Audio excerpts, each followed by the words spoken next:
છેલ્લા એક દાયકામાં બાળપણ કેટલું બદલાઈ ગયું છે નહીં? એક સમય હતો જ્યારે બાળપણ એટલે રમતના મેદાનો, દોસ્તો સાથેની મસ્તી અને વાર્તાની ચોપડીઓ. પણ હવે એ બધાની જગ્યા સ્માર્ટફોન અને ટેબ્લેટની સ્ક્રીન્સે લઈ લીધી છે. તો ચાલો આજે જરા ઊંડા ઉતરીને સમજીએ કે આ ડિજિટલ બદલાવની આપણા બાળકોના સ્વાસ્થ્ય પર ખરેખર શું અને કેવી અસર થઈ રહી છે. 86.7%. આ કોઈ નાનો સૂનો આંકડો નથી. ભારતમાં શહેરી કિશોરો પર થયેલા એક તાજેતરના અભ્યાસમાં આટલા મોટા પ્રમાણમાં સ્માર્ટફોનનું વ્યસન જોવા મળ્યું છે. આ માત્ર એક નંબર નથી, આ એક જોરદાર ચેતવણીનો ઘંટ છે, જે આપણને આ સમસ્યાની ગંભીરતા સમજવા પર મજબૂર કરે છે. પણ વાત અહીંયા કિશોરો પર જ અટકતી નથી. અસલી સવાલ તો એ છે કે આ આદતની શરૂઆત ક્યાંથી થાય છે અને કેટલી નાની ઉંમરથી. ઘણીવાર તો આપણને ખબર પણ નથી પડતી અને બાળકો સ્ક્રીનની દુનિયામાં એવા ખોવાઈ જાય છે જેની કિંમત લાંબા ગાળે ચૂકવવી પડે છે.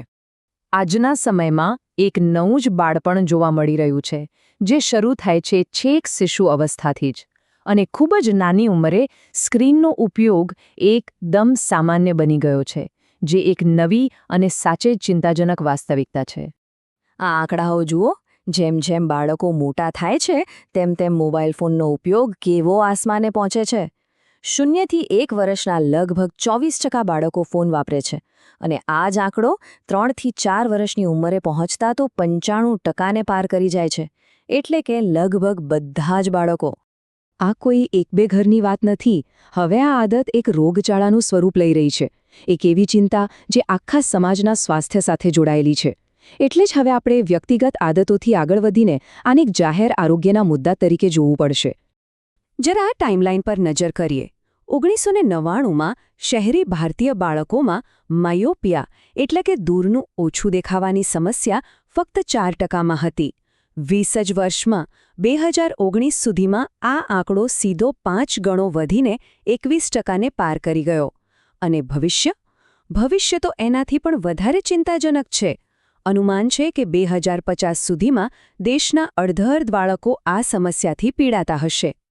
પણ આવું થાય છે કેમ? માતાપિતા શા માટે એટલા નાના બાળકોના હાથમાં ફોન આપી દે છે? તો કારણો પણ રસપ્રદ છે. લગભગ 47% માતાપિતા બાળકને જમાડતી વખતે ફોન આપે છે, જેથી તે શાંતિથી ખાઈ લે, અને 42% જ્યારે બાળક બહુ રડતું હોય ત્યારે તેને શાંત કરવા માટે. મતલબ કે ફોન હવે એક ડિજિટલ રમકડા કે શાંત કરવાના સાધન તરીકે વપરાઈ રહ્યો છે. અને અહીંયા એક બહુ જ રસપ્રદ વાત સામે આવે છે, જે બતાવે છે કે માતાપિતા પોતે કેટલા મૂંઝવણમાં છે. એક સર્વેમાં જે 84 માતાપિતા દૃઢપણે માનતા હતા કે તેમના બાળકને ફોનની કોઈ જરૂર નથી, તેમાંથી જ 71%થી વધુ લોકોએ પોતાના બાળકને ફોન વાપરવાની છૂટ આપી હતી. આ બતાવે છે કે સિદ્ધાંત અને વ્યવહાર વચ્ચે કેટલી મોટી ખાઈ છે. તો આ બધાની કિંમત શું ચૂકવવી પડે છે? ચાલો હવે એ જોઈએ કે શારીરિક અને માનસિક રીતે બાળકોને કેટલું નુકસાન થઈ રહ્યું છે, કારણ કે આની અસરો ખૂબ જ ઊંડી અને લાંબા ગાળાની છે. આ નુકસાનને આપણે મુખ્યત્વે 2 ભાગમાં વહેંચી શકીએ છીએ.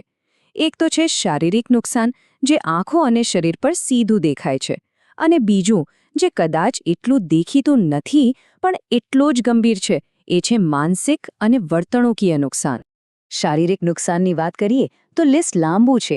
માયોપિયા, ડિજિટલ આઈ સ્ટ્રેન, વારંવાર માથું દુખવું અને ખાસ કરીને ઊંઘની પેટર્નમાં ગડબડ. ડોક્ટર્સ પણ કહી રહ્યા છે કે આંખોમાં શુષ્કતા એટલે કે ડ્રાય આઈ અને ત્રાંસી આંખ જેવી તકલીફો લઈને આવતા બાળકોની સંખ્યા સતત વધી રહી છે. આપણે વારંવાર ડિજિટલ આઈ સ્ટ્રેન શબ્દ સાંભળીએ છીએ, પણ એ છે શું?